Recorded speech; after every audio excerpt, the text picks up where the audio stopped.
안녕하세요. EBS 개념 완성 물리학 1 여러분과 함께 공부하는 여러분의 든든한 조력자 한기덕 선생님입니다. 자, 오늘은 34강 전자기파에 대해서 같이 한번 알아보는 시간인데 우리 핵심 키워드 한번 살펴보도록 할까요? 이번 시간에 배울 게 어떤 건지 한번 알아보면 일단 전자기파가 뭔지부터 일단 알아봐야겠죠? 그 다음에 전자기파를 어떻게 발생시킬 수 있고 어떻게 수신할 수 있는지 그거에 대해서 알아볼 거고요. 그 다음 우리가 흔히 말하는 전자기파는 어떤 것들로 구분할 수 있는지 전자기파의 종류에 대해서 한번 꼼꼼하게 알아보는 알찬 수업 시간이 되도록 하겠습니다. 자, 일단 그러면 전자기파를 알려면 이 사람부터 알고 넘어가야 돼요. 누구냐면 자, 한번 보도록 할게요.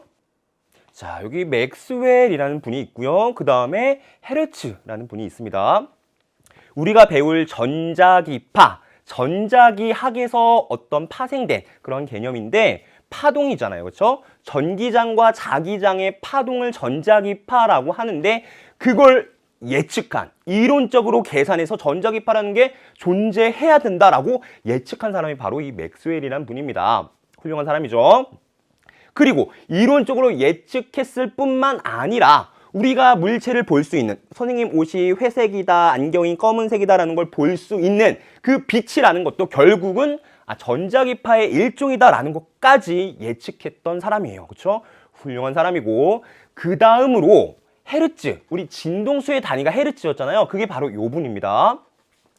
헤르츠란 분이 뭐를 했냐면 유도 코일에서 방전 현상으로 전자기파의 존재를 실험적으로 확인했던, 전자기파가 있을 거라고 예측했던 맥스웰이 있었고 그 전자기파를 실제적으로 검증한 사람이 헤르츠입니다. 그 과정상에서 어떤 일들이 있었는지를 같이 한번 알아보도록 할 거고요. 이번 시간 전자기파 단원 같이 한번 나아가 보도록 하겠습니다. 맥스웰과 헤르츠의 어떤 일들이 있었는지 한번 차근차근 보도록 할게요. 자, 제일 먼저 전자기파가 어떨 때 발생하느냐, 왜 발생하느냐를 알고 넘어가야겠죠? 자, 전자기파 말 그대로 전기장과 자기장의 진동이 파동으로 전달되는 현상이 전자기파인데, 자, 어떻게 전자기파가 만들어지냐면 이 과정이 나와 있죠. 하나씩 꼼꼼히 보도록 할게요. 자, 전하라는 건 전기력이 일어나는 원인이 되는 어떤 물리량이었는데 전자가 마이너스 전하량을 갖고 있잖아요. 그렇죠? 전하를 갖고 있는 입자, 대표적으로 전자가 진동한다면, 전자가 움직인다면 무슨 일이 생기죠? 자, 한번 짚고 넘어가 볼까요? 전자라는 건 전하를 갖고 있는 입자예요. 그렇죠? 전자가 만들어내는 게 뭐죠? 전기장을 만들어요. 그렇죠? 전기장을 만들더라. 전하를 갖고 있는 입자는 전기장을 주변에 만들어냅니다. 우리 배웠어요. 그리고 전하가 움직인다면, 전하의 움직임으로 무엇이 생기냐? 전하가 움직인다면 이거 다른 말로 뭐라고 볼 수가 있죠? 전류라고 볼 수가 있죠. 전자가 움직이는 방향과 반대 방향으로 전류가 흐른다. 전하가 움직인다는 것은 전류가 흐른다라고 볼 수가 있으니 전류에 의해서 우리 뭘 만들어진다? 뭐가 만들어진다라고 배웠죠? 맞습니다. 앙페르 법칙에 의하면 자기장을 만들어낸다 라는 거 배웠어요. 요걸 우리가 앙페르 법칙이라고 했습니다. 앙페르. 자, 그 다음에 배운 게 뭐였냐면 전하가 움직이는, 즉 전류가 흐를 때 자기장이 만들어진다라는 거 배웠는데 오른손으로 우리 자기장의 방향까지 찾아봤었어요. 그 다음으로 나갔던 게 뭐였냐면 자기장의 변화가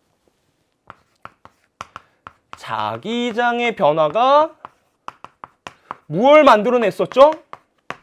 유도 기전력을 만들어냈고 유도 기전력에 의해서 유도 전류가 흐르게 되었죠. 유도 전류가 흘렀더라. 이거 뭐라고 했었냐면 전자기 유도 법칙이었어요. 그렇죠? 전자기 유도 법칙. 자, 오늘 배울 건 뭐냐면 자, 전기장에 의해서, 전하의 움직임에 의해서 자기장이 만들어졌고 자기장의 변화에 의해서 다시 전기장, 즉 전류가 흘렀다는 건 전기장이 만들어졌다라고 볼 수가 있는 거고, 자, 전기장의 변화가 다시 발생한다면 자기장이 다시 만들어지겠죠. 자, 생각해 보면 전하의 움직임의 변화, 움직임의 변화에 의해서 뭐가 만들어지냐면 자기장의 변화가 만들어지고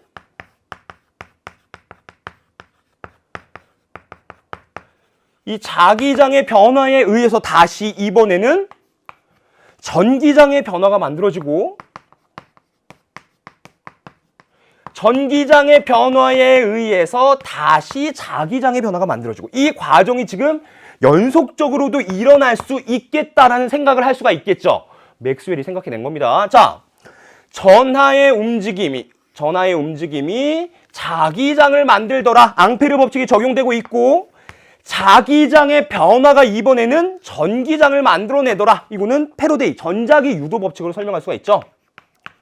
자, 이런 과정이 끊임없이 나타나면서 전기장의 변화가 자기장의 변화를 유도하고 자기장의 변화가 전기장의 변화를 유도하면서 주변으로, 공간으로 전기장과 자기장의 진동이 전달되는 걸 바로 전자기파라고 합니다. 자, 그러면 이런 현상이 발생하려면, 전자기파가 만들어지려면 어떤 과정을 거쳐야 되는지 앞에서 정리해 보도록 할게요. 결론적으로 얘기하면 전기장과 자기장이 계속적으로 변화가 나타나야 서로가 서로를 유도해야 나타날 수 있다는 거 볼 수가 있는데, 예를 들면 자, 선생님 열심히 공부를 합니다. 그럼 선생님 옆자리에 있는 친구도 기덕이가 공부하네. 나도 공부해야지. 열심히 공부하겠죠. 그 친구를 보고 자극받아서 선생님이 더 열심히 공부하고 옆에 친구도 열심히 공부하고 서로 같이 유도되는 그러한 일이 전자기파 발생해서 나타나더라. 자, 한번 본다면 전하가 진동한다면 전하가 만드는 전기장 역시 진동할 거고 변화할 거고요. 그 변화하는 전기장에 의해서 자기장이 만들어지는데 그 자기장 역시 변화할 거예요. 자기장의 변화로 유도전류가 흐르는, 즉 전기장이 새롭게 만들어지고 그 전기장의 변화로 다시 자기장의 변화로 다시 전기장이, 이렇게 서로가 서로를 유도하면서 주변 공간에 전기장과 자기장이 퍼져나가는 현상을 전자기파가 발생했다. 전기장과 자기장의 진동이 파동의 형태로 주위의 공간으로 퍼져나가는 걸 전자기파가 발생했다고 얘기하고, 실제적으로 어떻게 될 때 전자기파가 만들어질 수 있냐? 여기 나와 있죠. 전자가 이렇게도 흘렀다가 진동을 합니다. 그러면 그 전자에 의해서 만들어지는 전기장이 진동하게 될 것이고, 전기장의 진동이 지금 빨간색으로 이렇게 표현되어 있고요. 전기장의 진동에 의해서 그것과 수직 방향으로 자기장의 진동이 생겨요. 우리 뭐였냐면, 오른손 법칙에 의하면 전류가 엄지 방향으로 흐를 때 내 손가락 감기는 방향으로 자기장이 만들어졌잖아요.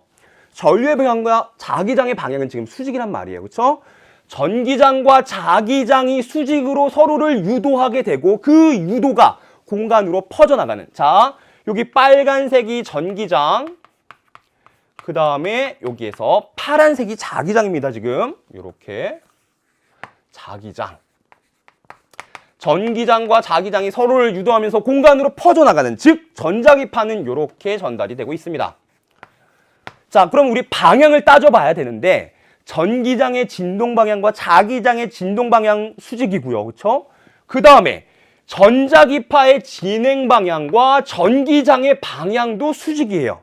그리고 전자기파의 진행 방향과 자기장의 진동 방향도 수직입니다. 지금 우리 축으로 따져보면, X, Y, Z 축으로 따져보면 X, Y, Z라고 볼 때 전자기파가 지금 Y축으로 진행하고 있는 거고요. 그렇죠? 그림상에서 전자기파. 그리고 전기장은 지금 Z축을 중심으로 위아래로 진동하고 있는 겁니다. 전기장. 그 다음 자기장은 X축을 중심으로 지금 진동하고 있는 거예요. X축 상에서 지금 진동하고 있는 겁니다. 자기장이. 따라서 X축과 Y축과 Z축은 모두 다 수직이고 90도잖아요. 그렇죠? 그래서 전자기파의 진행 방향은 이렇게 따질 수가 있는데, 전자기파잖아요. 그래서 전자기파니까 우리 오른손 법칙을 이용하면, 오른손 법칙이라고 이름 붙일 필요는 없지만 이렇게 생각하면 돼요. 전기장과 자기장 방향으로 내 손가락을 감아주면, 자, 전기장의 방향을 향하게 하고 자기장의 방향으로 내 손가락을 꺾어줬을 때 엄지가 가리키는 방향이 바로 전자기파의 진행 방향이다 라고 생각해 볼 수도 있습니다. 그렇게 전기장과 자기장의 진동이 주변 공간으로 수직을 이루면서 퍼져나가는 전자기파가 만들어지더라라는 겁니다. 여기 안테나를 중심으로 위아래로 진동하는 전자에 의해서 전기장의 변화가 주변 공간으로 퍼져나가고 그 전기장의 변화가 자기장으로 옆에 공간에 또 90도를 이루면서 퍼져나가고 그렇게 전기장과 자기장의 진동이 주변으로 퍼져나가는 전자기파가 발생할 수 있더라. 이때 전자기파와 전기장과 자기장은 모두 수직을 이루더라 라는 거. 우리 근데 파동에서 배웠었어요. 파동의 진행 방향과 매질의 진동 방향이 수직이면 횡파. 파동의 진행 방향과 매질의 진동 방향이 나란하면 종파라고 했는데 방금 봤더니 전자기파라는 것은 전기장 또는 자기장이 진동하고 그 진동과 수직 방향으로, 직각 방향으로 전자기파가 진행해 간다고 했으니까 전자기파는 횡파일까요? 종파일까요? 수직이니까 당연히 횡파가 되겠죠. 전자기파는 횡파의 일종이다라고 우리가 생각해 볼 수도 있습니다. 자, 이거를 정리해 보면 다음과 같이 할 수가 있는데 우리 빈칸 한번 채워보도록 할게요. 전자기파라고 하는 것은 선생님 방금 얘기했듯이 전기장과 자기장이 시간에 따라 진동하면서 주변 공간으로 퍼져나가는 그 파동을 전자기파라고 하고 전자기파는 전기장의 진동이 또는 자기장의 진동이 주변 공간으로 퍼져나가는 형태다. 그래서 전기장과 자기장은 서로 어떻더라? 수직이더라 라는 거 얘기했고요. 전기장, 자기장의 진동 방향과 전자기파의 진행 방향 역시 수직이더라. 따라서 전자기파는 일종의 횡파더라 라는 거 생각해 볼 수가 있습니다. 그리고 우리가 알고 있는 빛의 속력 얼마라고요? 초속 30만 km/s 우리 그래서 3 곱하기 10의 8승 m/s라는 빛의 속력을 진공에서의 빛의 속력 우리 상식이니까 이 정도 알고 있습니다. 엄청 빠르죠. 빛보다 빠른 건 없어요. 우리 특수상대성 이론에서도 배웠고 파동의 굴절에서도 배웠고 빛은 이러한 특성을 갖고 있더라. 그 빛도 역시 전자기파의 일종이더라 라는 거 같이 배워가고 있습니다. 자, 쉽게 표현해 보면 전기장, 우리 일렉트릭 필드라고 쓰는 E라고 쓰는 전기장과 빛의 전자기파의 진행 방향 C라고 썼을 때 전기장과 전자기파의 진행 방향은 수직이고 이거 수직이란 표시예요. 그 다음 자기장과 빛의 진행 방향 역시 수직이고 전기장과 자기장도 수직이더라. 모두 수직인 횡파더라 라는 거 우리 정리해 봤습니다. 자, 요런 게 전자기파인데 그러면 전자기파인데 실제로 어떻게 만들어지는지 보기 전에 요거 잠깐 보고 넘어갈게요. 전하를 띤 입자가 뭐 할 때 발생할 수 있다? 가속 운동할 때. 여러분 요거 잘 알고 있어야 됩니다. 전자가 움직일 때 전류가 흐르는 거고 전류가 흐를 때 자기장이 만들어진다고 했는데 자기장이 일정하다면 다시 유도전류가 흐르지 않아요. 그럴 때는 전자기파가 발생하지 않습니다. 어떨 때 전자기파가 발생하느냐? 전기장의 변화가 자기장의 변화를 유도하고 자기장의 변화가 전기장의 변화를 서로를 계속 유도해야 전자기파가 공간으로 퍼져나가는 거니까 전자가 일정하게 움직이는 게 아니라 전하를 띤 입자가 가속 운동할 때, 속도가 변할 때 전자기파가 발생한다 라는 거 여러분 알고 넘어가야 되고요. 그 다음 우리가 지금 배우고 있는 전자기파는 파동이니까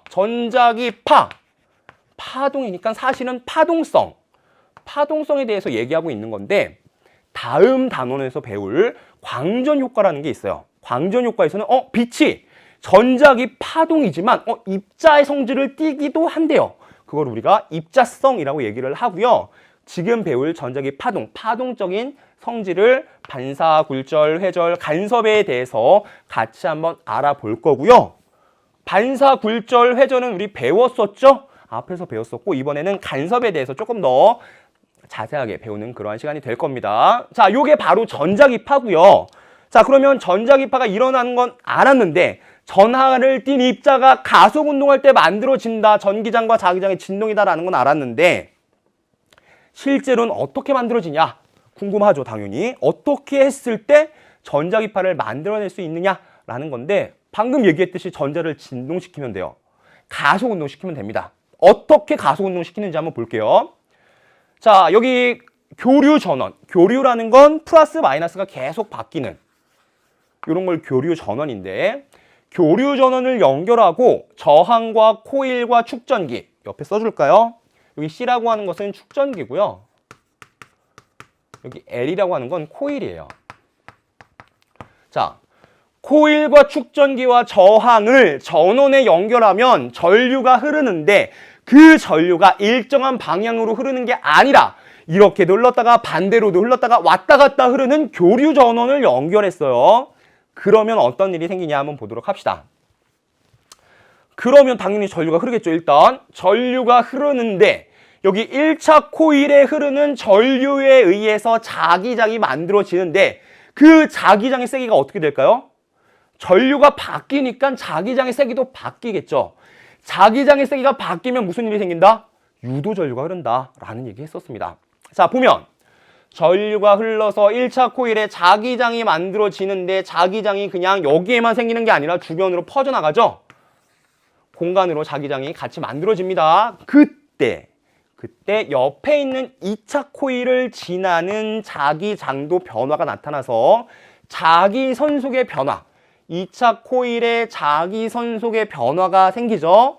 자기선속이라는 건 그 코일 면적을 지나가는 자기력선의 총 개수, 수직으로 지나가는 자기력선의 총 개수라고 했는데 자기선속의 변화가 있을 때 유도 전류가 흐른다. 그게 전자기 유도 현상이었잖아요. 그렇죠? 자, 다시 한번 보면 1차 코일에 흐르는 전류가 변하면서 자기장이 변하고 그 자기장의 변화가 2차 코일에도 만들어지면서 2차 코일에 자기선속의 변화가 나타나더라.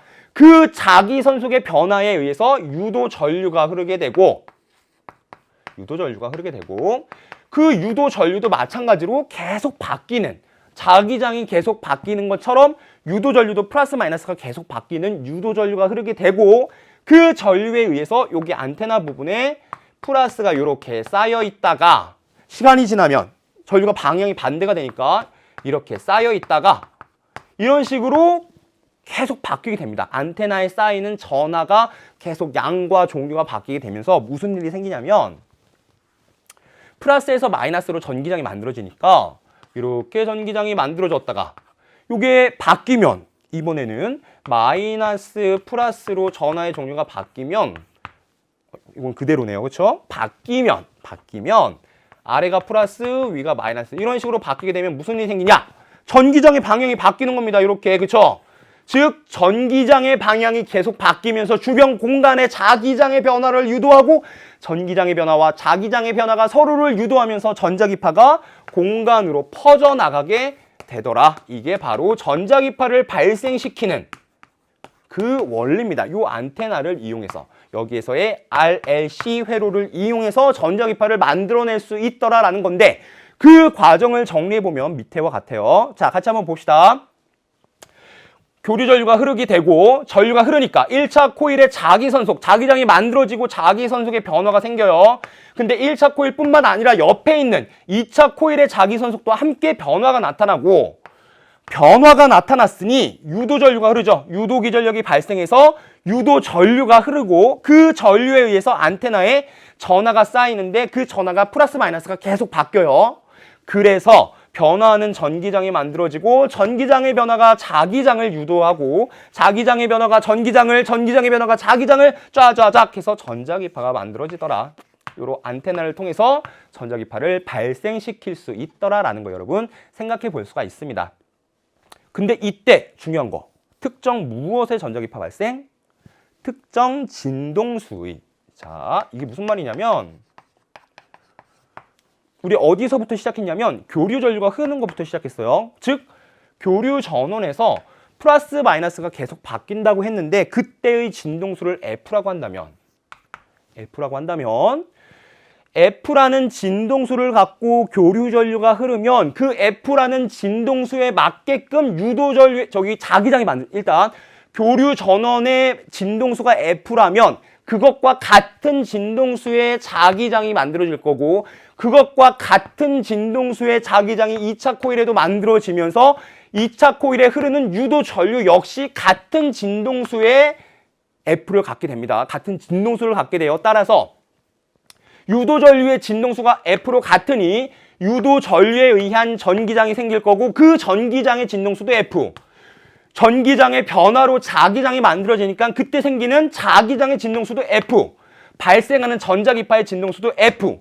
모두 다 F로 같은 진동수를 갖고 있는 전자기파를 만들어내더라 라는 이 전체 과정에서의 진동수는 F로 일정하다라는 거 볼 수가 있고요. 한 가지 더 여러분. 이때 발생하는 진동수 F는 사실 여기 RLC, 저항과 코일과 축전기 중에서 코일과 축전기의 영향을 받아서 정해지게 돼요. 이 회로에 가장 큰 전류가 흐르게 하는 그 진동수, 요 F는 누구에 의해서 정해지더라?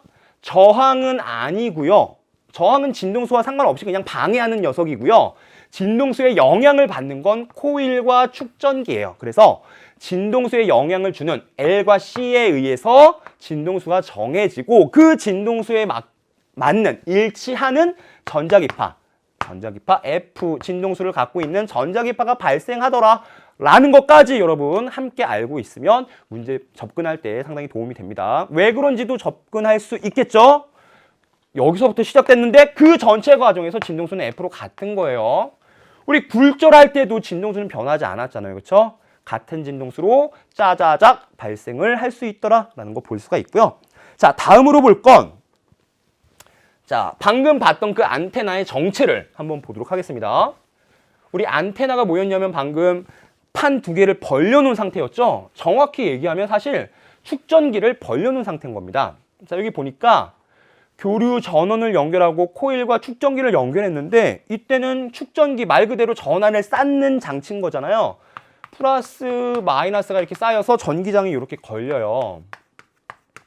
근데 이 축전기를 벌려놓으면 어떻게 되냐면 여기에 플러스가 쌓이고 여기에 마이너스가 쌓이면서 전기장이 생기고 플러스 마이너스가 바뀌면 반대 방향으로 전기장이 생기고 그 전기장의 진동을 만들어내고 전기장의 진동에 의해서 자기장의 진동이 생기고 그렇죠? 전기장과 자기장의 진동이 주변 공간으로 퍼져나가는 무엇이 만들어지더라? 전파, 전자기파가 만들어지더라 라는 것을 확인해 볼 수가 있습니다. 사실 그 안테나의 정체는 사실 축전기였던 거예요. 이런 식으로 우리가 전자기파를 발생시킬 수 있더라라는 거 확인해 봤고요. 자, 다음으로 볼 건 그러면 전자기파를 발생시켰으니 어떻게 검출했냐? 그것도 중요하죠. 궁금하고. 누가 했다고요? 헤르츠라는 사람이. 자, 보도록 합시다. 전자기파의 검출, 헤르츠의 실험을 통해서 전자기파라는 게 실제로 존재한다라는 걸 밝혔는데 전자기파는 파동이잖아요. 자, 이게 뭐냐면 전원장치를 연결했고 코일에서 두 개의 극판을 붙여놨습니다.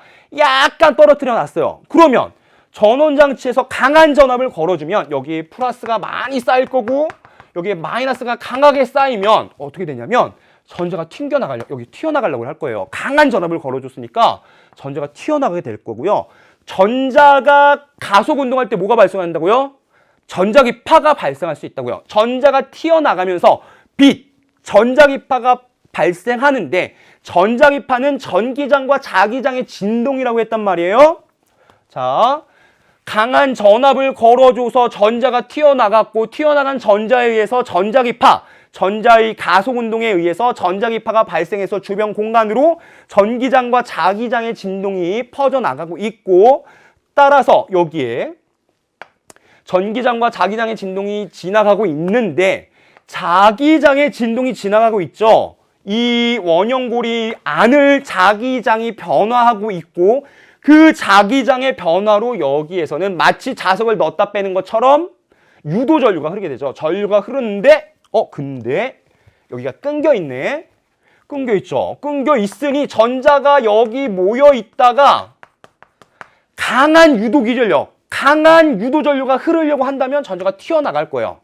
전자가 튀어나가서 여기에도 전자기파가 즉 빛이 나오게 되더라. 즉 지금 뭐 한 거냐면 자, 결과적으로 얘기하면 전원장치로 강한 전압을 걸어줬더니 전자가 튀어나갔더라. 빛이 전자기파가 발생했더라.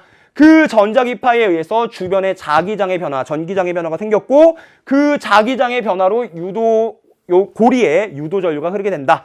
근데 끊겨 있으니 전자가 튀어나와서 그 튀어나온 전자에 의한 빛이 방출돼서 전자기파라는 게 실제로 존재하고 그 전자기파를 수신했기 때문에 여기에서 빛이 방출했다라는 것을 확인해 본 겁니다. 이게 바로 헤르츠의 전자기파를 검출했던 실험 장치예요. 자, 그 결과를 정리해 보면 유도 코일에 고전압을 걸어서 방전시켰다, 전하를 방출시켰다라는 거고요. 그러니까 전자기파, 전자가 전하를 띤 입자가 가속 운동할 때 전자기파가 발생했고 그 전자기파, 전기장과 자기장의 진동이 검출기에서 불꽃 방전을 튀어나가는 전자를 만들어냈더라. 선을 연결한 것도 아닌데 여기와 여기는 떨어져 있지만 전자기파가 주변 공간으로 전달이 되면서 여기에도 전자가 방출되는, 방전이 일어나는, 전자가 튀어나갈 수 있는 그러한 일이 발생할 수 있더라. 전자기파를 수신했더라 라는 것을 확인해 봤던 헤르츠의 실험인 거죠. 자, 이렇게 우리가 전자기파를 검출해 봤습니다. 자, 그 의미를 생각해 보면 요거예요. 자, 방금은 그 원형고리를 통해서 자기장의 변화로 유도 전류가 흐르는 그 현상을 이용해서 전자기파를 검출했다면 이번에는 요 막대형 안테나, 우리 안테나를 통해서 전자기파를 발생시키기도 하지만 수신할 수도 있어요. 자, 안테나를 이용한 전자기파의 수신 한번 보도록 할게요.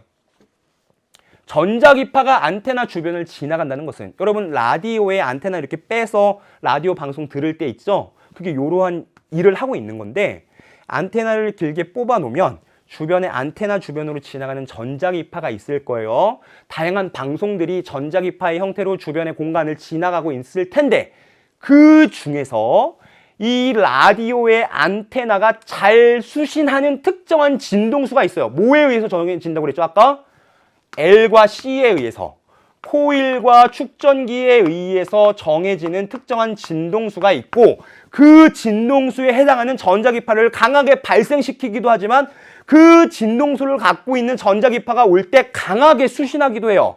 자, 무슨 말이냐면 자, 전자기파가 옵니다. 전자기파는 다른 말로 얘기하면 전기장과 자기장의 진동이 공간을 통해서 전달되고 있는 거예요. 전기장의 진동이, 자기장의 진동이 지금 안테나 주변으로 오고 있는데 자, 근데 전기장이라는 것은 단위 전하가 받는 힘이었잖아요. 즉 전기장 하에 전자가 놓인다면 힘을 받아서 움직이게 될 거예요. 그렇죠? 근데 전기장은 단위양 전하, 즉 플러스 1쿨롱이 받는 힘이니까 마이너스 전하를 갖고 있는 전자는 전기장과 같은 방향으로 힘을 받을까? 반대 방향으로 힘을 받을까? 플러스 1쿨롱짜리가 받는 힘의 방향이 전기장의 방향이니까 마이너스 전을 띠고 있는 전자는 전기장과 반대 방향으로 힘을 받아서 지금 여기를 보니까 전기장이 아랫방향으로 생겨 있죠. 그 전자기파가 지나가고 있고 아랫방향에 전기장이 지나가고 있으니 전자는 반대 방향으로, 즉 윗방향, 여기 위로 화살표가 돼 있잖아요. 전자는 윗방향으로 힘을 받아서 움직이게 되더라. 즉 진동하는 전기장이 안테나 주변을 지나가면서 전자를 진동시키고 힘을 준다는 얘기죠. 전자를 진동시키니까 전자가 움직이는 게 뭐라고요? 전류라고요. 따라서 전기장이 지나가면서 전자가 진동하게 되고 전자의 진동, 즉 전류가 흐르게 되더라. 이 과정은 간단히 얘기하면 전자기파를 안테나에서 수신해서 뭐로 바뀌는 과정? 전기 신호, 전류가 흐르는 과정으로 생각해 볼 수 있더라라는 거죠. 자, 요 과정을 정리해 보면 다음과 같은데 한번 보도록 할게요. 자, 안테나에 전자기파가 도달했습니다. 지나가고 있어요. 그러면 안테나 내부 전자들이 전기장에 어떤 방향으로 힘을 받죠? 전기장은 단위양 전하, 플러스 전하가 받는 힘이니까 마이너스 전을 띠고 있는 전자는 반대 방향으로 힘을 받고 전기장의 진동에 의해 안테나 속 전자도 같이 움직이게 됩니다. 힘을 받아서 진동하게 돼요. 전자의 진동으로 교류 전류가, 플러스 마이너스가 계속 바뀌는 거니까 교류 전류가 발생하게 됩니다. 단 코일과 축전기의 전기적 특성에 의해서 정해지는 특정 무엇? 진동수. 특정 진동수를 갖는 전자기파가 올 때에만 강한 전류가 흐르게 되더라. 안테나, 라디오 안테나를 지나가는 다양한 방송들을 전자기파 형태로 쏘고 있는 건데 그 모든 방송이 다 나오는 게 아니라 그 안테나를 이루고 있는 그 안에 있는 코일과 축전기에 의해서 정해지는 특정 주파수, 특정 진동수를 갖는 전자기파를 흡수해서 그 라디오 소리를 듣게 하는 거죠. 그렇게 들을 수 있는 겁니다. 그렇게 우리가 전자기파를 수신하고 있더라라는 거 같이 살펴볼 수가 있고요. 자, 그러면 전자기파를 같이 살펴봤으니까 송신 과정과 수신 과정을 같이 한번 살펴봤고요. 그 다음 우리가 살펴볼 건 전자기파를 어떻게 나눌 수 있느냐, 그거 한번 보도록 할게요. 자, 전자기파 스펙트럼이라고, 전자기 스펙트럼이라고 하는데, 자, 전자기파를 진공에서 파장 또는 진동수에 따라 분해하여 배열한 것을 전자기 스펙트럼이라고 합니다. 눈으로 볼 수 있는 빛도 전자기파라고 했죠. 그거 우리 네 글자라고 뭐라고 부르죠? 가시광선이라고 부르죠. 자, 가시광선도 전자기파의 일종인데, 전체 전자기 스펙트럼을 이렇게 길다란 표로 그려본다면 가시광선에 해당되는 부분이 요만큼밖에 안 돼요, 사실. 자, 이게 가시광선이더라. 자, 그러면 이제 가시광선보다 파장이 긴 거, 파장이 짧은 거를 한번 비교해 볼게요. 파장이 긴 거와 파장이 짧은 것을 보도록 합시다. 자, 여러분, 파장이 길다는 얘기는 에너지가 작다는 얘기죠. 파장이 길다는 얘기는 진동수가 작다는 얘기고, 진동수가 작다는 얘기는 에너지가 작다는 얘기였어요.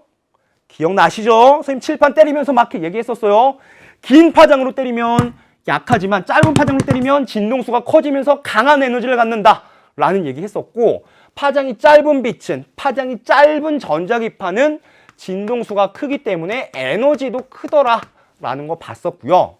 우리가 알고 있는 가시광선, 빨주노초, 파남보 중에서 어디가 에너지가 큰 거예요? 빨간 거 바깥에 있는 것은 뭐라고 그랬죠, 우리가? 빨간색을 한문으로 적색이라고 하니까 적외선. 보라색 바깥에 있는 것은 자외선이죠. 보라색이 자색이니까 한자로, 그쵸? 자외선이라고 부르는데, 누가 아파요? 적외선이 아파요? 자외선이 아파요? 자외선 해롭잖아요, 그쵸? UV 차단제 바르잖아요, 그쵸? 즉, 에너지가 큰 게 자외선이니까, 에너지가 큰 게 어디냐면 왼쪽이에요. 파장이 짧은 쪽. 따라서 왼쪽이 보라색이고 오른쪽이 빨간색, 파장이 긴 빨간색이 오른쪽에 있구나 라는 거 알 수가 있고, 우리 파장도 선생님 간단하게 얘기했는데, 보라색의 파장은 대략 400나노미터, 빨간색의 파장은 대략 700나노미터예요. 요 정도가 되더라. 우리가 눈으로 볼 수 있는, 여러분이나 선생님이나 사람이 볼 수 있는 그 파장은, 전자기파의 파장은 대략 400에서 700나노미터. 엄청 작은 거죠. 나누는 10의 마이너스 9승이니까 요 정도 영역에서의 전자기파만 우리가 볼 수 있는 거고, 그 밖의 전자기파는 무엇이 있냐? 자, 한번 보면 빨간색 바깥에 뭐가 있다고요? 적외선이 있다고요. 적외선. 적외선. 자, 그러면 적외선보다 파장이 더 긴 것도 있을까요? 당연히 있죠. 뭐냐면 그걸 우리가 전파라고 불러요. 전자기파, 전파 헷갈리는데 이건 전파라고 부릅니다. 자, 전파는 크게 두 가지로 나누는데 또 뭐라고 나뉘냐면 마이크로파와 라디오파로 나뉘어요. 마이크로파, 우리 전자레인지에서 쓰는 마이크로파, 그리고 라디오파, 라디오 방송 보내는 그 라디오파가 바로 여기 전파 영역에 해당되는 거고요. 당연히 파장이 긴 전파로 라디오 방송을 쏴야 될 거예요. 왜냐하면 방송국에서 라디오 방송을 쏘는데 전자기파의 형태로 아파트가 막고 있으면 못 듣잖아요. 아파트를 넘어가야 되는데 잘 넘어가려면, 회절이 잘 일어나려면 파장이 길어야 된다고 그랬어요. 그렇죠? 따라서 파장이 긴 전파의 형태로 라디오 방송을 보내는구나 라는 것도 생각해 볼 수가 있고요. 그 다음, 가시광선보다 파장이 짧은 거 뭐가 있냐면 보라색 옆에 있는 자외선이 있을 거고요. 자외선보다 파장이 더 짧은 거, 에너지가 더 큰 거, 그래서 살도 투과하는 누가 있죠? X선, 엑스레이가 있죠? X선이 있고요. X선보다 더 에너지가 커서, 더 파장이 짧아서, 더 진동수가 커서 살도, 뼈도 투과할 수 있는 더 강한 에너지, 암 치료에 이용되는 감마선이라는 게 있어요.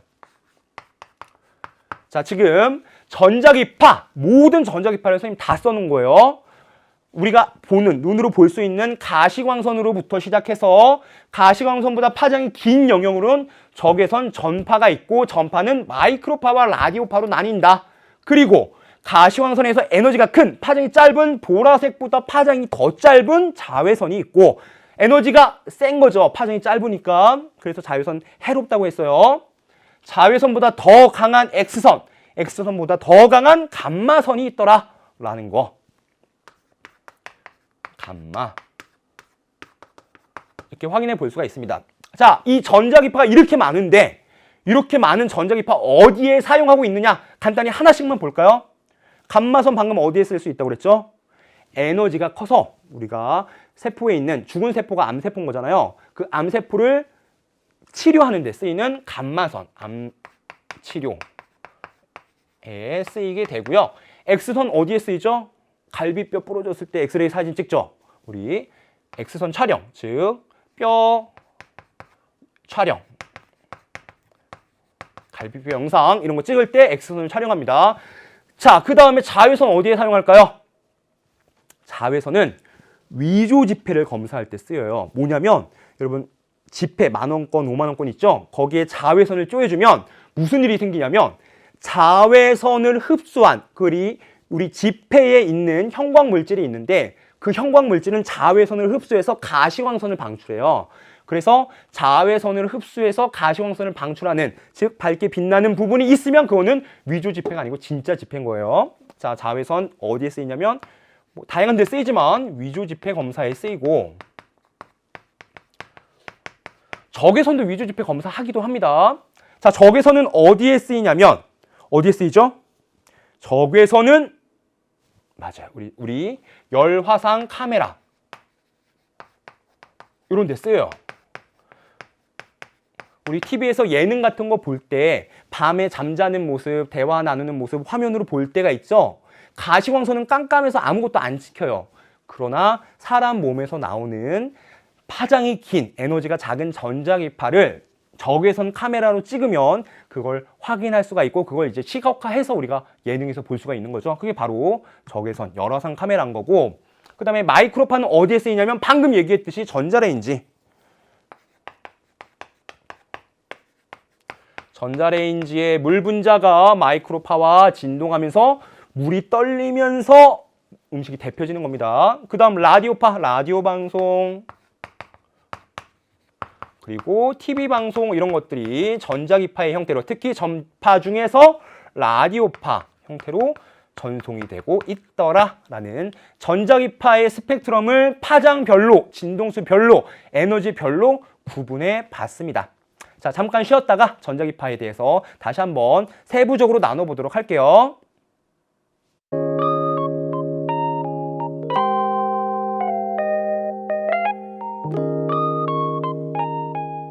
자, 우리 지금 전자기파에 대해서 배우고 있죠? 전자기파라는 건 전기장과 자기장의 진동이 주변 공간으로 퍼져나가는 것을 전자기파다라고 얘기했고, 여러분들이 방금 마셨던 물 한 잔, 여러분들이 보고 있는 책에서 그 책의 색깔을 볼 수 있는 건 그 다양한 전자기파의 스펙트럼 중에서 가시광선 영역들을 보고 있는 것이다 라는 거 생각해 볼 수가 있고요. 지금 보고 있는 빨간색, 노란색, 하얀색 분필 마찬가지로 여러분들이 가시광선 형태로 보고 있는 겁니다. 우리가 볼 수 있는 가시광선은 전체 전자기파 중에서 요만큼밖에 안 돼요. 더 많은 영역이 전자기파에 있고, 그 영역은 다양하게 활용되고 있습니다. 가시광선만 우리가 쓰고 있는 게 아니라 다양한 파장을 갖고 있는 다른 전자기파 역시 우리가 사용하고 있고요. 아주 잘 쓰고 있어요. 여러분들이 통화를 할 수 있는 것도 다 전파를 사용하기 때문인 거고요. 무선통신에 쓰이는. 그 다음에 여러분들이 세균 없는 컵을, 그 컵을 통해서 물을 마실 수 있는 것도 자외선 살균을 통해서 우리가 세균을 죽여서 쓰고 있는 겁니다. 자, 가시광선부터 한번 보도록 합시다. 가시광선이 가장 쉬우니까. 가시광선에서 빨주노초 파남보가 있으니까 보라색이 파장이 짧은, 파장이 위로 갈수록 지금 짧아지고 있죠? 아래로 내려갈수록 파장이 길어지고 있고, 빨간색 바깥쪽으로 파장이 길어지고 있는 영역이 있습니다. 자, 가시광선을 봤고, 자, 가시광선보다 파장이 긴 거부터 보도록 할게요. 보라색보다 파장이 길어서 에너지가 작은 적외선이 있고, 그쵸? 적외선은 어디에 쓰인다? 적외선은 우리 많이 쓰이는 것 중에 하나가 사진 건조하는데도 적외선을 쓴다고 하고요. 그 다음에 우리 리모콘에도 적외선 센서를 부착해서 채널을 돌리고 음량을 높일 수가 있는 겁니다. 적외선이 있고요. 그 다음 적외선보다 파장이 긴 마이크로파가 있고, 그 다음 라디오파에 해당하는 전파가 있는 겁니다. 자, 마이크로파는 어디에 사용이 되냐? 마이크로통신, 레이더 위성통신. 자, 마이크로파는 위성통신에 사용되고요. 그 다음 얼마 전에 이제 우리나라에 들어왔던 사드 그 레이더도 사방의 이제 무선 통신을 통해서 이 마이크로파를 발생시켜서 그 마이크로파에 반사된 또는 어떻게 정보가 전달된 그것을 받아들여서 수신해서 정보들을 확인하는 거겠죠. 그러한 마이크로파를 위성 통신에 사용하더라라는 거.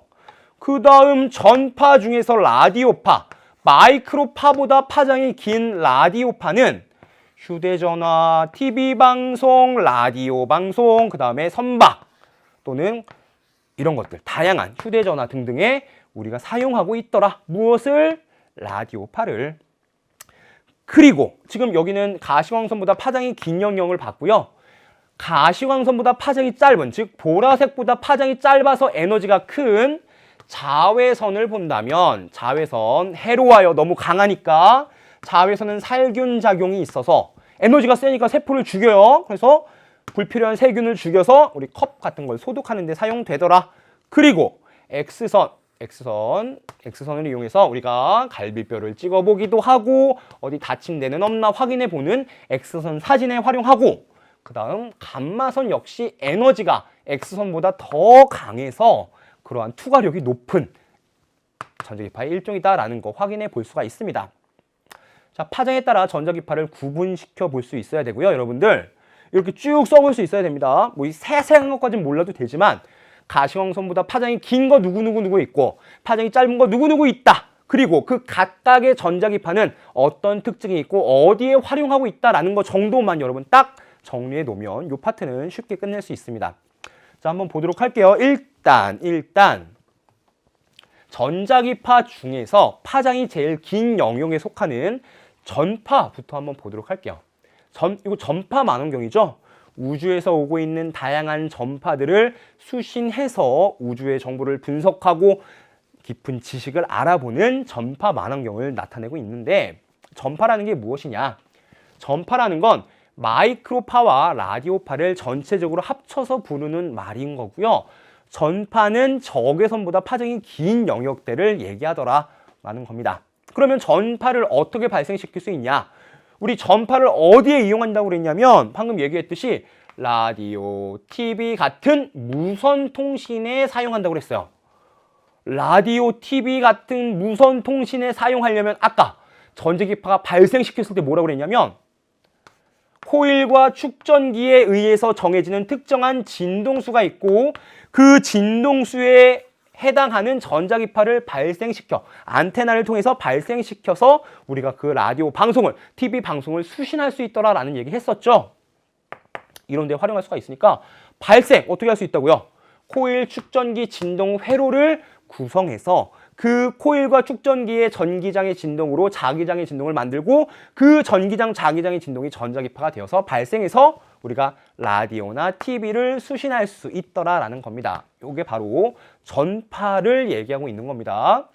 자, 그리고 전파를 파장에 따라 다양한 용도로 사용하게 되는데 파장이 조금 더 긴 거를 장파, 상대적으로 좀 짧은 것을 단파라고 불러요. 자, 장파는 파장이 쭉 휘어지겠죠. 회절이 잘 일어납니다. 그래서 장애물이 많은 곳에 이용할 수가 있고요. 단파는 상대적으로 전리층의 반사를 이용하여 국제방송이나 항공기, 선박 등의 원거리 통신에 유리해요. 자, 전파는 전리층이 뭐냐면 대기권 중에서 햇빛이 너무 강해서 대기를 이온화시키는 그러한 층이 있는데 그 전리층에 전자기파가 반사될 수 있단 말이죠. 그 전파를 반사시켜서 지구가 여기 있는데 여기에 있는데 이쪽으로 전자기파를 쏘고 싶어요. 그냥 갈래니까 너무 이렇게 휘어져 가야 되니까 힘들죠. 어떻게 하면 돼요? 전리층에 반사시키면 된다고요. 이렇게 탕탕 하면 이렇게 갈 수 있잖아요. 이렇게 해서 위성통신을 사용할 수가 있는 겁니다. 여러분들, 이게 바로 전파고 장파와 단파에 이렇게 나눠볼 수도 있더라. 대부분 통신에 자주 사용하고 특히 먼 거리 통신에 유용하게 쓸 수 있다. 장애물을 잘 지나가니까 그렇고요. 근거리 통신을 잘 쓰는 게 뭐냐면 리모컨 근거리 통신이죠. TV와 리모컨 가까이 있어야 작동하잖아요. 리모컨에서 어떻게 채널을 돌릴 수 있다고요? 어떤 전자기파가 발생한다고요? 적외선. 근거리 통신은 적외선을 보통 많이 이용합니다. 보안성도 높아서 이렇게 되더라라는 거 구분할 수 있어야 되고, 일단 전파를 확인해 봤고 그 다음으로 볼 건 마이크로파. 여러분 아침에 먹었을 삼각김밥 이런 것들이 있죠? 전자레인지로 데펴야 됩니다. 전자레인지로 어떻게 데피는 거냐면 여기 밥을 넣어놓고 닫고 틱 눌러요. 그러면 무슨 일이 발생하냐면 마그네트론이라는 곳에서 전자기파를 방출시켜요. 그 전자기파가 뭐냐면 바로 마이크로파인데, 이 마이크로파가 물 분자를 진동시켜요. 밥에 들어있는 물 분자를 진동시켜서 밥이 진동하면 움직이는 거니까 뜨거워지겠죠? 뜨거워져서 따끈따끈한 밥을 먹을 수가 있는 겁니다. 그래서 여러분들 밥에 약간 물 뿌려서 전자레인지 돌리면 더 따뜻해지는 거 혹시 경험해 봤나요? 그게 바로 이 밥 속에 있는 물 분자를 진동시켜서 뜨겁게 데피는 거기 때문에 그래요. 마이크로파는 전자레인지에 사용되더라. 가장 대표적인 예인 거고요. 그리고 자, 한번 봅시다. 구분, 파장은 대략적으로 1mm부터 1m 정도, 그 정도에 해당되는 파장이 바로 마이크로파다라는 거 볼 수가 있고, 그리고 전자레인지에 사용되는 마이크로파는 대략 약 12cm 정도의 파장을 갖고 있대요. 뭐 이거는 추가적으로 생각해 보면 될 것 같고, 자, 마그네트론에서 여기서 발생시켜서 밥에 있는 물을 따뜻하게 데피더라라는 거 생각해 봤고요. 그 다음 어디에 이용되냐? 마이크로파는 전자레인지에만 이용되는 게 아니라 어디에 쓰인다고요? 위성통신에 사용된다고요. 아까 전파 중에서 라디오파가 있었는데 우리 방금 봤던 지금 보고 있는 마이크로파와 라디오파를 한번 구분해 본다면,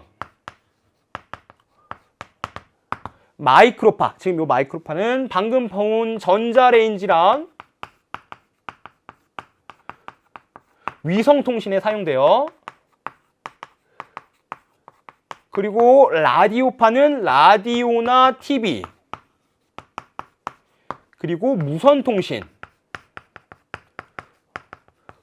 뭐 있죠? 여러분 핸드폰 전화기도 있을 거고요, 와이파이도 있을 거고요, 등등. 무선 마이크 쓰는 것도 무선 통신하는 거잖아요. 그것도 바로 라디오파 쓰고 있는 겁니다. 그러한 영역대, 라디오파에 해당되는 영역대를 쓰고 있는 거고, 마이크로파와 라디오파를 상대적으로 나눠본다면 둘 중에서 상대적으로 파장이 짧은 거, 상대적으로 파장이 긴 거, 이렇게 나눠볼 수가 있고, 그 구분을 이렇게 할 수가 있더라. 마이크로파는 전자레인지와 위성통신에 많이 사용이 되고 있고, 라디오파는 이런 방송 또는 무선통신 같은 것에 사용하고 있더라. 무선 마우스도 다 이런 전파를 쓰고 있는 겁니다. 라디오파를 쓰고 있는 거예요. 구별해서 생각해 볼 수 있어야 되고요. 자, 그 다음 전파 중에서 마이크로파와 라디오파 봤으니까 다음으로 볼 건 뭐겠어요? 그렇죠. 파장이 상대적으로 더 짧은, 마이크로파보다 파장이 짧은 적외선을 봐야겠죠. 자, 적외선. 자, 적외선을 어디에 이용하냐? 여기 나와 있죠. 열화상 카메라. 물체는, 특정 온도를 갖고 있는 물체는 빛을 내는데, 대부분 우리가 일상생활하는 사람이나 어떤 물건들은 대부분 적외선을 방출해요. 그래서 그 적외선을 검출해서 어느 정도의 온도를 갖고 있다는 걸 확인해 볼 수가 있는데, 그게 바로 열화상 카메라예요. 열화상 카메라에 이용할 수가 있고, 그 다음 선생님 아까 뭐라고 했냐면 자외선을 가지고 지폐의 위조 여부를 확인할 수 있다고 했는데, 적외선도 마찬가지로 위조 지폐를 감별할 수가 있어요. 어떻게 하는 거냐면, 적외선을 지폐에 쪼여주면, 보통은 적외선은 열선이니까 그 대부분은 흡수해요. 근데 그 적외선을 반사시키는 특수 잉크를 발라 놓으면 그 부분은 반사가 되겠죠. 그래서 반사되는 부분과 반사되지 않고 적외선을 흡수해서 까맣게 나타나는 부분, 이 두 부분을 비교해서 위조 지폐와 아닌 것을 감별해낼 수 있더라라는 위조 지폐 검사에 사용되는 적외선이 있고요. 원리는 조금 달랐어요. 자외선과 적외선에서 위조 지폐를 검사하는 방법은 약간 다른데 적외선도 지폐를 확인할 수 있더라라는 거 볼 수가 있고, 그 다음 적외선 무선 통신에 사용되기도 합니다. 리모컨도 무선 통신인 거잖아요. 그렇죠? TV와 리모컨 사이에 떨어져 있지만 채널을 돌릴 수 있는, 여러분 채널을 돌리면 안 되지만 우리 그렇게 할 수가 있더라. 소리를 키워서 선생님 방송을 잘 들어보면 좋겠고요. 자, 한번 보도록 합시다. 9분. 적외선은 대략 770나노미터부터 1mm까지 정도의 파장을 갖고 있더라. 빨간색이 대략 770이거든요. 빨간색보다 파장이 길더라라는 거 볼 수가 있고, 자, 특징. 아무리 눈이 좋은 사람도 적외선을 볼 수는 없어요. 우리가 볼 수 있는 영역은 가시광선 영역이고 적외선은 볼 수 없더라. 눈에 보이지 않더라. 그리고 강한 열작용이 있어요. 열작용이 있어서 열선이라고, 적외선을 다른 말로 열선이라고도 부르는데, 여러분 한의원 같은 데 가서 이렇게 누워 있으면 따뜻하게 이렇게 빨간색 나오는, 열 나오는 그 빛 쬐일 때 있죠. 사실 그거는 빨간색은 시각적으로 그냥 보여준 거예요. 거기에 적외선이 나오고 있고 그냥 빨간색 LED 달아서 여기 적외선이 나오고 있어요. 그냥 시각적으로 확인시켜주는 거고요. 거기에 적외선, 강한 열작용을 해서 따뜻하게 우리가 아픈데 조금 치료해주는 그러한 장치를 만들어서 쓰기도 하더라라는 적외선의 사용, 적외선의 특징 같은 거 확인해 봤습니다.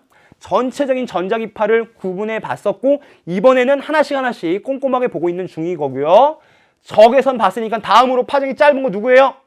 가시광선이죠. 가시광선 한번 보도록 합시다. 그 전에 마주 볼게요. 자, 적외선은 더 사용되는 부분이 있는데 항공사진, 적외선 감시장치 등에 사용되기도 하더라. 밤에 막 사람들이 몰래 들어오는 도둑 같은 거 볼 때 적외선 카메라로 잘 보이기도 하죠. 도둑도 어차피 체온이 있으니까, 열이 나오고 있으니까 적외선 카메라로 볼 수가 있어요. 그리고 화폐의 위조 여부, 방금 봤듯이 위조 여부를 판단할 수 있더라. 적외선이 물체의 표면에서 다른 반사율을 가지고 있다는 특성을 이용해서 적외선을 이용해서 위조 지폐를 감별해낼 수 있더라라는 거고, 그 다음 자동 경보기, 자동문, 리모컨, 마우스 등 짧은 거리에서 근거리 통신에 높은 보안성을 갖고 있기 때문에 적외선을 이용해서 사용하기도 하더라라는 거 우리 생각해 볼 수가 있습니다. 적외선의 이용에 대해서 같이 한번 봤고요. 다음으로 볼 건 가시광선. 놀랬죠? 선생님입니다. 좀 뽀샵이 많이 되어 있긴 하지만, 자, 선생님의 모습을 여러분들이 볼 수 있는 건 뭐 때문이죠? 반사된 빛이 여러분 눈에 들어가서 시각세포를 자극하기 때문에 뉴런에 이제 전류가 흐르면서 여러분들이 선생님을 바라볼 수가 있는 거고, 선생님이 쓰고 있는 글씨들을 여러분들이 확인할 수가 있는 거고요.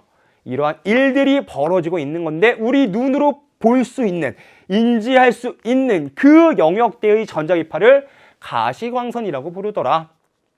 자, 9분. 파장은 대략적으로 380나노미터부터 770나노미터까지. 이거 구체적으로 외우기 귀찮으니까 우리 그냥 선생님 400부터 700이라고 얘기했던 거고요. 700나노미터. 파장이 짧은 400나노미터는 보라색, 에너지가 센. 700나노미터는 빨간색, 이렇게 우리가 생각을 했었습니다. 그리고 특징은 사람의 눈을 통해서 볼 수 있는 전자기파더라. 시세포를 자극해서 빛을 인식하는 그런 과정을 거치게 되는 거고요. 그리고 태양에서, 우리 태양은 연속 스펙트럼이잖아요. 태양에서 나오는 빛을 보면 어떤 부분에서 가장 강하게 나오는 빛이 있을 텐데 그 부분이 바로 전자기파 중에서 가시광선대예요. 태양에서 가장 강하게 방출하고 있는 전자기파 영역은 바로 가시광선이더라. 그래서 사람의 눈이 가시광선을 잘 볼 수 있도록 진화한 걸지도 몰라요. 가시광선을 제일 잘 볼 수 있더라. 적외선, 자외선, 감마선 이런 것들은 볼 수가 없더라 라는 것도 생각해 볼 수가 있네요. 여러분들이 볼 수 있는 이 가시광선을 볼 수 있는 그 고마운 시각세포를 이용해서 여행 다녀서 좋은 환경도 많이 보고 경험도 많이 하고 이런 시간을 많이 가졌으면 좋겠습니다. 가시광선까지 봤고 다음으로 볼 건 파장이 더 짧은 거. 누구 있죠? 보라색 바깥에 있는 녀석. 자외선이 있죠. 자외선 한번 보도록 할게요. 자외선을 많이 받으면 아파요. 그렇죠? 해로워요. 그래서 자외선 차단제 바른다 라는 얘기 했는데 자외선은 어떻기 때문에 그러냐? 자, 보니까 자외선 살균기를 이용하고 위조지폐 감별에 사용하고 태양의 자외선 사진을 찍는 데도 사용되더라 라는 거 보면 자외선은 에너지가 강한 빛이다. 전자기파더라라는 것도 생각해 볼 수가 있습니다. 자, 구분. 파장에 따라서 나눠본다면 우리가 방금 봤던 보라색 400나노미터보다 짧은 파장을 갖고 있어서 진동수가 크기 때문에 에너지가 크더라 라는 거 볼 수가 있고요. 그 다음 어떻게 그러면 자외선을 만들어낼 수 있느냐. 식기 소독할 때 여러분 컵 놓는 데분에 파란색으로 빛 나오는 데 있죠. 그게 자외선 살균시키는 건데 그때 파란색 빛도 마찬가지로 자외선 보이지 않으니까 나오는지 안 나오는지 몰라서 그냥 파란색 LED 붙여서 나오고 있어요 라는 거 그냥 알려주는 건데 자외선 사실 보이지는 않습니다. 자외선 소독기, 자외선을 쪼여서 그 강한 자외선을 이용해서 컵 속에 있는 세균들을 죽여서 깨끗한 컵을 쓸 수 있게끔 하는 게 바로 자외선 살균기인 거죠. 자, 그러면 그런 자외선 살균기에서 쓰이는 자외선은 어떻게 만들어낼 수 있느냐?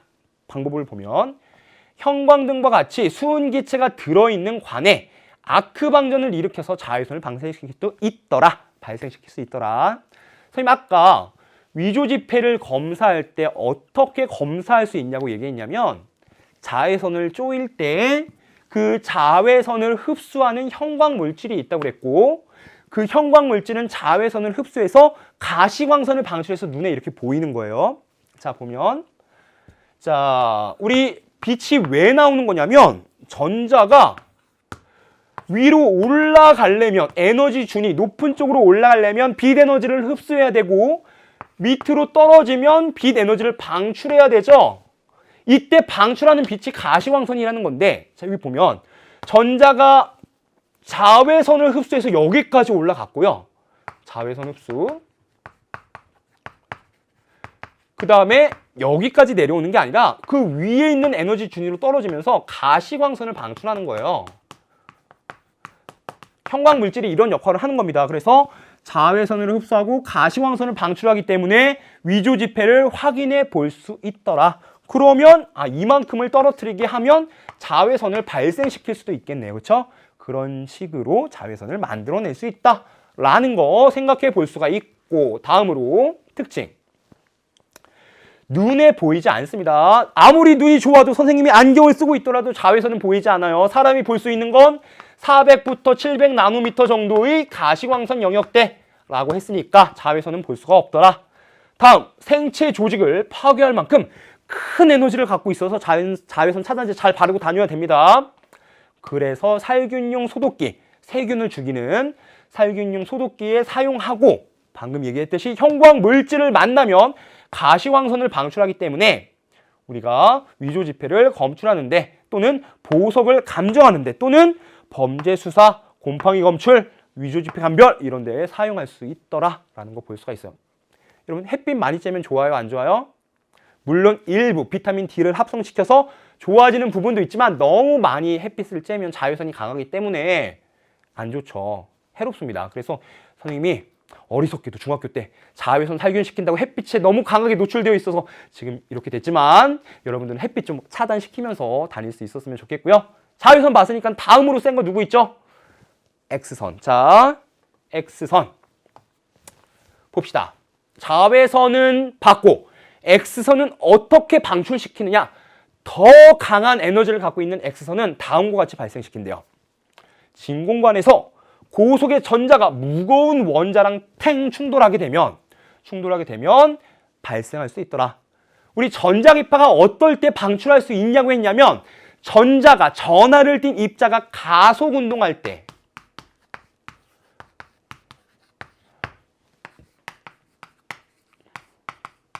전하를 띤 입자가 가속 운동할 때 전자기파가 방출된다라고 했어요.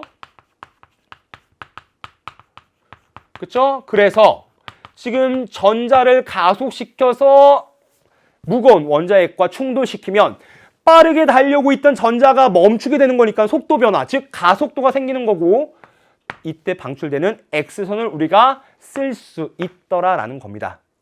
빠르게 달리고 있던 전자가 멈추니까 속도 변화, 가속 운동을 하는 거죠. 마치 빠르게 달리고 있던 선생님이 벽과 부딪힌 것처럼 그렇죠? 이런 식으로 가속을 시켜서 X선을 만들어낼 수 있더라. 그렇게 만들어진 X선은 파장이 대략 0.01나노미터부터 10나노미터까지 엄청 작더라라는 것도 파장이 작다는 얘기는 다른 말로 에너지가 크다. 진동수가 크니까 에너지가 크더라 라는 걸로 생각해 볼 수가 있고요. 자, 다음 X선은 그러면 어디에 이용할 수 있을까요? 에너지가 세니까 투과력이 강해요. 그래서 자외선은 손을 가서 손상시켰다면, 세포를 손상시켰다면 X선은 더 강해서 세포를 투과해요. 투과해서 뼈를 보이게끔, 뼈 영상 사진을 찍을 수 있게끔 해주는 거죠. 투과력이 강해서 물체의 내부를 볼 수가 있더라. 그래서 살을 이렇게 벌릴 필요 없이 뼈 영상을 찍을 수가 있는 거죠. 자, 비파괴, 파괴하지 않고 그 내부를 확인해 볼 수 있게 하더라. 의료 진단 분야에 사용할 수도 있고, 공항에서 여러분 가방에 폭발물이 있지는 않은지, 위험한 물질을 갖고 있는 건 아닌지 다 검사를 해야 될 거 아니에요. 그 검사를 가방을 열어서 보는 게 아니라, 그러는 게 아니라 X선을 이용해서 가방을 투시해서, 쇠 같은 거는 투과를 못할 테니까 그 칼 같은 거, 폭발물 같은 것을 검색해서 안전하게 비행기를 탈 수 있게끔 해주는 거죠. 공항에서 검색할 때도 X선을 이용하더라 라는 거 여러분 같이 알고 있으면 좋을 것 같고요. X선의 짧은 파장을 이용하여 또 어디에 쓰이냐면 물질의 결정 구조, 어떻게 결합하고 있는지, 어떤 결정 구조를 갖고 있는지를 확인하는 데에도 우리가 X선을 사용합니다. 그리고 세포의 유전자를 쉽게 손상시켜, 에너지가 크니까 쉽게 손상시켜 돌연 변이를 일으킬 수도 있더라라는 위험성도 갖고 있네요. 잘 쓰면 이런 데도 쓸 수가 있는 거고요. 그 다음 여러분들이 헷갈려하는 것 중에 하나가 CT. 의료 진단 분야의 하나, 우리 가슴에 갈비뼈 찍을 때도 엑스레이 촬영하지만 CT 촬영을 하는 것도 사실 이것도 X선 촬영인 거예요. CT가 뭐냐면 층별로 엑스레이 사진을 다 찍어서 그걸 다 합쳐놓으면 전신의 구조를 다 볼 수 있겠죠. 그 3차원 입체 영상을 찍어놓은 게 CT예요.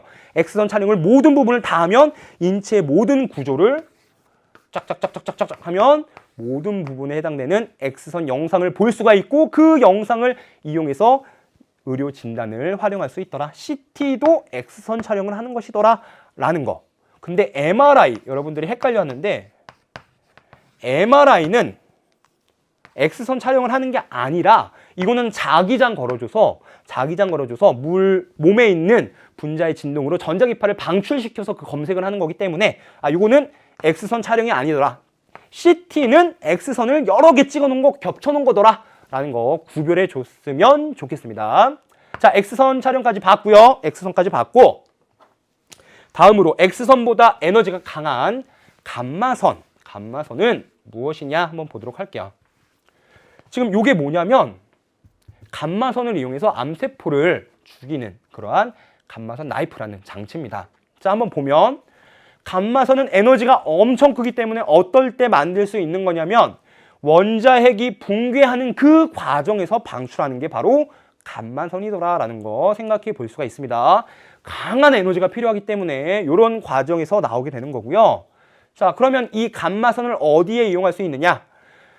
자외선보다 X선보다 더 강하기 때문에 더 투과력이 좋아요. 투과력이 강하여 암을 치료하는데 암세포에 암세포를 감마선을 쪼여서 죽이고 싶어요. 근데 이렇게 쪼이려면 여기에 있는 세포들도 같이 다치게 되겠죠? 그럼 어떻게 하면 될까요? 맞습니다. 여기에다가 하나의 강한 감마선을 쪼이는 게 아니라 약한 감마선을 사방에서 쪼인 다음에 이 암세포가 있는 데서 만나게끔 하면 이 암세포가 강한 에너지에 의해서 죽게 되겠죠. 이런 식으로 우리가 치료를 할 수가 있더라. 암을 치료하는데 이용하게 되더라라는 거 생각해 볼 수가 있고요. 에너지가 너무 강해서 화상 같은 거, 유전자 변형 같은 거, 암 유발 이런 등의 피해가 있을 수는 있더라. 그리고 에너지가 강하기 때문에 살균, 특히 세균이 하나도 있으면 안 되는 의료기기의 살균 또는 컨테이너 탐지, X선보다 더 강한 투과력을 갖고 있어서 컨테이너도 투과할 수가 있어요. X선보다 높은 투과율을 지니고 있기 때문에 감마선을 이용한 활용이 가능할 수 있더라 라는 것까지 우리가 확인해 볼 수가 있습니다. 자, 지금 다양한 종류의 전자기파를 전체 다 봤죠? 그러면 지금 봤던 거 한번 정리해 보도록 하겠습니다. 이 표 하나로 정리가 끝낼 수 있어요. 전자기파를 발생했고 수신했었습니다. 안테나를 이용해서 전자기파는 전기장과 자기장의 진동이었고요. 그 전자기파를 파장에 따라 나눠본다면 다음과 같이 나눠볼 수가 있었는데 우리 가시광선을 기준으로 한번 보도록 합시다. 사람의 눈으로 볼 수 있는 전자기파, 사람의 눈으로 관찰 가능한 전자기파 영역 뭐라고요? 가시광선이라고요. 가시광선. 여러분들이 좋아하는 연예인들을 볼 수 있는 것도 가시광선 때문이고요. 여러분들이 싫어하는 공부를 할 수 있는 것도 가시광선 때문입니다. 눈으로 볼 수 있기 때문에 그런 거예요. 그 다음 가시광선보다 파장이 긴 영역, 그래서 에너지가 작은 영역엔 누가 있었냐면 적외선이 있었고 전파가 있었어요. 자, 적외선은 열선이라고 불렀어요. 강한 열작용이 있기 때문에 열선이라고, 여기 적외선이겠네. 그쵸? 자, 열선이라고도 불렀고, 적외선 온도계, 열을 갖고 있는 물체마다 파장이 다른 전자기파, 적외선을 방출하기 때문에 그걸 분석하면 온도도 측정할 수가 있는 거고요. 그 다음에 카메라, 적외선 카메라, 광통신, 적외선 센서 등에 이용할 수 있더라. 적외선은 근거리 통신에 이용될 수 있다고 그랬고, 원거리 통신에 이용되는 건 전파였어요. 자, 여기 밑에는 전파겠죠. 자, 전파를 두 개로 나눠볼 수가 있었는데 파장이 상대적으로 짧은 마이크로파와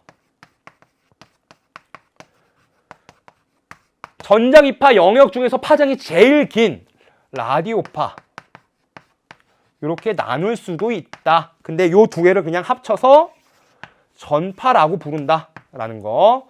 자, 마이크로파는 어디에 쓰이냐? 우리 아까 앞에서 사드 봤잖아요. 그렇죠? 레이더, 위성통신 이런 데에 쓰이고, 그 다음에 전자레인지에서 여러분들의 음식을 데피는데, 핫바를 데피는데 사용할 수 있더라라는 거고, 그 다음 라디오파, 말 그대로 라디오, TV 방송하는 데에 쓰이게 되더라. 파장이 길어서 회절이 잘 일어나서 아파트를 넘어서 우리 집까지 올 수가 있더라 라는 거고요. 그 다음 무선통신에 휴대전화, 와이파이 등등등 다양한 무선통신에 사용되는 건 바로 전파. 전파는 코일과 축전기 LC에 의해서 진동수를 조절해서 만들 수 있기 때문에 다양하게 활용할 수가 있는 거고요. 그 다음 가시광선보다 파장이 짧은 영역 누가 있었죠? 빨주노초 파남보, 보라색보다 파장이 더 짧아서 에너지가 더 큰 자외선이 있었고요. 자, 자외선은 어떤 역할을 했냐면 에너지가 강하기 때문에 세균을 죽이는 역할, 즉 살균, 균을 죽이는 거잖아요. 그렇죠? 살균 역할을 하더라. 소독기에 사용하더라라는 거 볼 수가 있었고, 피부에 해롭다고 그랬어요. 슬프지만 선생님 중학교 때 이걸 알았다면, 이걸 배웠다면 좋았을 텐데. 피부에 해롭더라라는 거 봤고요. 형광물질에 흡수되면, 자외선이 형광물질에 흡수되면 형광물질이 자외선을 흡수해서 가시광선을 방출할 수 있더라. 따라서 위조지폐를 검출할 수 있더라. 여러분, 자외선 등을 이용해서 지폐에 빛을 비춰보면 거기 형광된 부분이 밝게 빛나고 있는 부분을 볼 수가 있습니다. 자외선은 이렇게 쓸 수가 있고, 다음으로 자외선보다 더 에너지가 강한 거 누구라고요? X선. 자, X선. 투과력이 강해 인체 내부의 뼈나 장기 같은 것을 확인해 볼 수가 있더라. 갈비뼈가 다쳤는지, 위가 아픈지 등등을 확인해 볼 수 있고, X선 촬영뿐만 아니라 그 한 장의 사진뿐만 아니고 모든 층을 다 나눠서 찍어서 입체의 모습으로 찍을 수 있는 건 바로 CT라고 했어요. 여러분, 이것도 같이 알아둬야 되고요. 그 다음, X선은 투과할 수 있기 때문에, 살을 투과하듯이 물건을 투과할 수 있기 때문에 여러분 캐리어에, 공항에서 여행 갈 때 가방을 검색할 때도 쓰이더라. 공항에서 물품을 검사할 때, 또는 물질의 특성을 부셔보지 않고 어떤 특성을 갖고 있는지를 분석할 때 X선을 이용할 수가 있더라라는 겁니다. 공항에서 수화물을 검색할 때도 이용하게 되겠네요. 그렇죠? 요게 X선이었고, 그 다음 X선보다 더 강한 에너지를 갖고 있어서 원자핵이 붕괴하면서 방출되는 것은 누구였죠? 감마선. 이렇게 감마선이 있었습니다. 감마선은 원자핵이 붕괴하면서 원자핵이 붕괴되면서 방출되는 전자기파고요. 투과력이 가장 큰 전자기파 전체 중에서 파장이 제일 짧고 진동수가 제일 큰, 에너지가 제일 큰 부분의 전자기파가 바로 감마선이었죠. 이렇게 되더라. 그리고 따라서 암치료에, 감마나이프라고 하는 암치료에 이용되는 전자기파더라라는 거 볼 수가 있었습니다. 자, 요거 정리해 봤고요. 요거를 시각적으로 선생님 한번 다시 보여줄게요. 자, 요렇게 볼 수가 있어요. 자, 마지막 장. 자, 전자기 스펙트럼, 전체 스펙트럼 다 나와 있습니다. 전자기파를 진공에서 파장 또는 진동수에 따라 분해해서 배열한 스펙트럼을 볼 수가 있고, 가시광선부터 자외선, X선, 감마선, 가시광선부터 적외선, 마이크로파, 라디오파 이렇게 나눠볼 수가 있더라. 파장에 따라서 위에 파장이 나와 있죠. 파장이 긴 거, 파장이 짧은 거 이렇게 있고요. 파장이 짧다는 얘기는 진동수가 크다는 얘기고, 파장이 길다는 얘기는 진동수가 작다는 얘기였어요.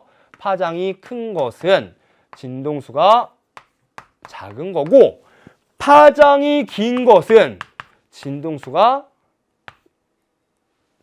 다시 파장이 여기 짧은 건데죠. 파장이 짧은 데는 진동수가 커서 에너지도 크더라. 따라서 감마선이 제일 아프더라 라는 거 봤고요. 가시광선보다 에너지가 큰 자외선이 있었고, 자외선보다 에너지가 큰 X선, 그리고 감마선이 있더라.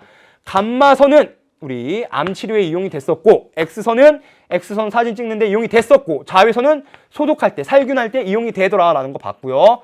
적외선은 근거리 통신 또는 사진 건조 등에 이용이 됐고, 그 다음 마이크로파는 통신, 위성통신, 특히 위성통신에도 이용됐었고, 라디오파는 TV방송, 이동통신, 핸드폰 같은 거, 라디오방송, 선박통신, 가전제품, 와이파이 이런 데도 이용이 되고 있더라 라는 것을 우리가 같이 한번 확인해 볼 수가 있었습니다. 자, 그러면 전자기파의 발생 한번 다시 볼까요? 이렇게 전자기파가 다양한 종류가 있는데 어떻게 전자기파가 만들어진다고요? 전자기파의 발생. 이 두 가지만 정리할게요. 딱 전자기파의 발생과 수신. 오늘 배운 게 요 한쪽에 다 끝낼 수 있습니다. 전자기파의 발생, 전자기파의 수신. 전자기파는 말 그대로 전기장과 자기장의 진동이더라. 자, 전기장과 자기장의 진동이더라 라는 거 했고요. 전기장의 진동 방향과 자기장의 진동 방향은 서로 수직이고, 그리고 이렇게 얘기했을 때 X, Y, Z축이라고 얘기할 때 전기장은 어디 방향으로 진동하고 있어요? 상관없지만 X축으로 전기장이 진동하고 있을 때 자기장은 어디로 진동해야 되죠? 전자기파라고 했으니까 전기장이 X축이에요. 그러면 자기장, 전자기파가 Z축으로 진행하고 있다고 한다면, 자, 여러분 많이 헷갈리는 부분 선생님 다시 한번 짚어줍니다. 전기장 2, 자기장 어떻게 돼야 되죠? 자기장 쪽으로 내 손가락을 꺾어야 되는데 Y축이라고 한다면 전자기파 이렇게 돼야 되죠. 마이너스 Z축 방향이에요. 그래서 전자기장이 돼야 되는 거니까 자기장은 아래쪽, 즉 요쪽 방향으로 자기장이 생기더라. 이해 가시죠? 전기장과 자기장과 전자기파는 모두 다 수직인데 전기장, 전자기파의 방향으로 전자기파가 진행하고 있으니 전자기파 해서 Z축 방향으로 전자기파가 진행한다는 얘기는 전기장이 S축일 때 자기장은 마이너스 Y 방향으로 생겨야 되는구나 라는 거 확인해 볼 수가 있고, 그 다음 전자기파의 수신 어떻게 했었냐면 안테나를 가지고 있었죠. 자, 안테나가 있으면, 이렇게 안테나가 있으면 이 안테나를 통해서 저항도 있고 코일도 있고 이런 회로가 있었어요. 안테나 주변의 전기장이 전자기파가 올 때 전기장과 자기장의 진동이 오고 있다는 걸로 생각할 수가 있고, 전기장이 진동한다는 얘기는 전기장이 이렇게 있을 때 전기장과 반대 방향으로 힘을 받는 전자의 진동이 있다라는 것으로 볼 수가 있었어요. 전기장과 반대 방향으로 전자는 힘을 받아서 진동하게 됐었고요. 전자가 이동한다는 얘기는, 전자의 이동은 전류가 흐른다라고 볼 수가 있죠. 자, 전자가 왜 이동했죠? 전기장에 의해서. 전기장에 의해서 전자가 힘을 받아서 이동했고, 전기장은 왜 생겼죠? 아, 그렇죠. 바로 전자기파가 왔기 때문에 그래요. 자, 그 과정을 다시 한번 보니까 전자기파를 수신한다는 얘기는 그 전자기파의 전기장 진동을 수신한다는 얘기고, 전기장에 의해서 전자가 움직이기 때문에 전자기파를 수신해서 전류가 흐를 수 있더라. 이렇게 전자기파의 수신을 얘기할 수가 있었고, 전자기파의 송신은 안테나를 가지고 얘기했을 때 여기 교류전을 연결한다고 생각해 보면, 자, 여러분 많이 헷갈리는 부분, 교류 전원의 진동수와 이렇게 안테나가 있을 때 교류 전원이라는 것은 플러스 마이너스가 계속적으로 바뀌는 그러한 전류가 흐르고 있다는 거고, 진동수가 F라고 했을 때 교류 전원의 진동수와 코일과 축전기에 의해서 정해지는 그 회로에 특정한 진동수가 있어요. 고유한 진동수가 있습니다.